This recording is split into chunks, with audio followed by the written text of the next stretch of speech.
Assalamualaikum warahmatullahi wabarakatuh. Perkenalkan, nama saya Auramnia Sabila dengan NIM 23 10 60 661 dari Teknik Industri UIN Sunan Kalijaga. Di sini saya akan menjelaskan tentang pemrograman komputer modul 6, yaitu di sini tentang database. Database sendiri itu merupakan suatu kumpulan data yang terorganisir yang mana disimpan secara sistematis oleh komputer hingga nantinya database ini bisa diakses oleh software lainnya. Jadi langsung aja kita masuk pada penjelasan pemrogramannya. Di sini karena kita akan menggunakan database MySQL, jadi aplikasi yang bakal saya gunain yaitu ada aplikasi SAMPP. Jadi di sini kita harus aktifin dulu aplikasi SAMPP-nya. Kita pastiin kalau Apache dan MySQL-nya itu udah di start. Dan di sini kita langsung aja masuk klik admin, dan di sini kita bakal masuk ke PHP My Admin. Nah, sebelumnya saya kan sudah menggunakan dan juga membuat database-nya. Jadi di sini ada database yang saya gunakan. Nah, bagaimana cara membuat database? Itu gampang aja. Di sini saya akan contohkan. Jadi di sini saya buat database dengan nama perencanaan pengadaan barang, lalu tinggal di create aja. Lalu ketika kita sudah membuat nama database-nya, nanti di sini juga bakalan diberi nama tabel. Untuk nama tabel saya namain dengan proyek ini, dan di dalam tabel di sini saya menambahkan 4 kolom, ada kolom ID, nama proyek, nama barang, dan juga jadwal. Untuk yang ID ini saya jadikan sebagai integer dengan auto increment. Lalu juga saya mengatur nama proyek dengan tipe varchar. Varchar itu adalah string gitu, jadi bakalan ke titiknya huruf. Nah, begitupun dengan nama barang.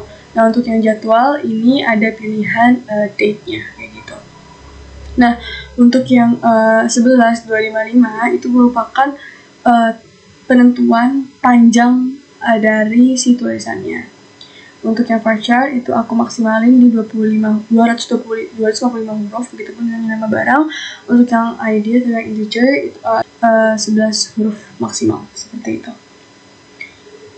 Nah, jadi setelah database semua ini terbentuk, kita langsung aja buat si pemrogramannya.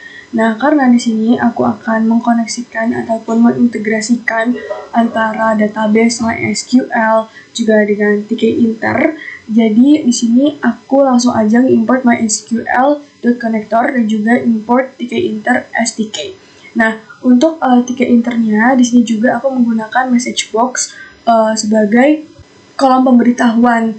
Jadi nanti kalau misalkan kita udah menginputkan datanya di GUI, nanti dia bakalan muncul message box-nya gitu untuk kayak sebagai validasi kalau ternyata datanya itu udah ke-input kayak gitu. Nah, seperti biasa, pertama kita membuat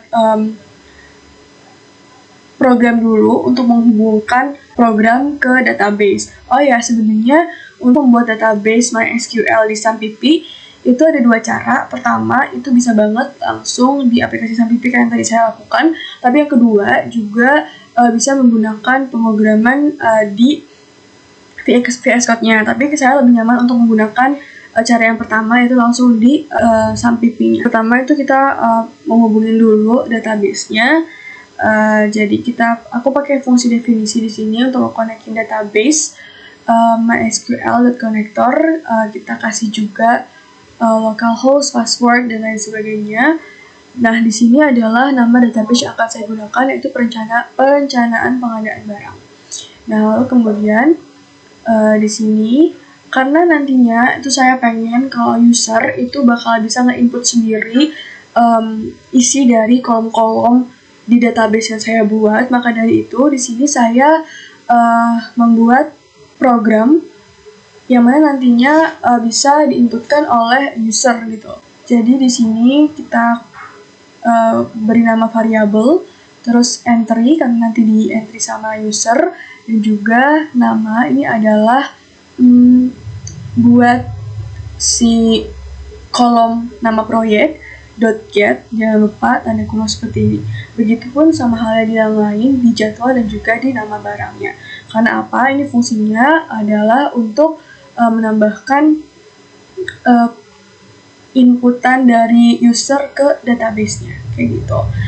Lalu di sini saya juga menggunakan fungsi if else. Jadi if jika si inputannya itu diisi, ada isinya, ada nilainya, kayak gitu. Nah, kalau misalkan ada nilainya, nanti dia bakalan ada query atau perintah untuk menginputkan ke tabel proyek yang mana di dalamnya itu ada kolom nama proyek, nama barang, jadwal.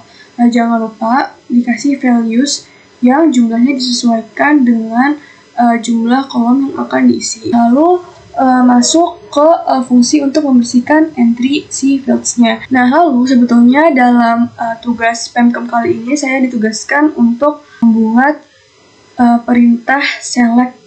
Nah, maka dari itu di sini saya membuat satu fungsi yang mana nantinya bisa menampilkan data proyek yang sudah user inputkan. Untuk programnya seperti ini. Dia menggunakan query select from project. Selanjutnya adalah membuat GUI-nya. Jadi di sini saya membuat GUI dengan 3 intar. Nah, kurang lebih seperti ini. Kemudian di sini saya membuat label nama yang nantinya bisa diisi oleh user. Begitupun untuk label yang lainnya. Nah, di sini saya juga menambahkan si button. Ada button buat tambah dan juga button buat search. Nah, button buat tambah itu nanti berfungsi buat si user dia menginputkan data barunya. Tapi di sini juga ada button search. Jadi nanti dia fungsinya itu adalah untuk mencari proyek dari data yang sudah diinputkan. Lalu di sini juga saya membuat review untuk menampilkan daftar projectnya, dan di sini terakhir kita buat program untuk menjalankan fungsi untuk memastikan proyek ada di database. Ini juga kita kasih root main loop agar GUI-nya itu bisa muncul seperti itu. Dan sekarang saya coba run dulu.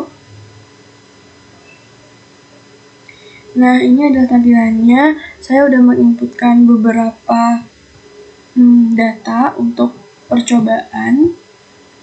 Nah, di sini bisa dilihat ada 4 kolom di view-nya. Nah, di sini saya akan coba untuk memasukkan data terlebih dahulu.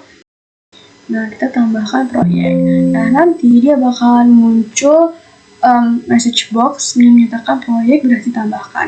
Nah, tapi kalau misalnya kita klik OK, nah, otomatis datanya itu bakal langsung diperlihatkan di preview-nya. Nah, tugas saya di sini adalah untuk menggunakan query select. Jadi untuk memanggil data. Di sini saya akan memanggil data yang sudah diinputkan menggunakan kolom proyek. Ini saya ketik lukisan, terus saya cari proyek. Nah, di sini muncul semua isinya. Jadi ID-nya ada 4, ID-nya itu 4, terus nama proyek itu lukisan, nama barangnya itu cat, jadwalnya juga tertera seperti itu. Sekian penjelasan dari saya. Kurang lebihnya mohon maaf. Wassalamualaikum warahmatullahi wabarakatuh.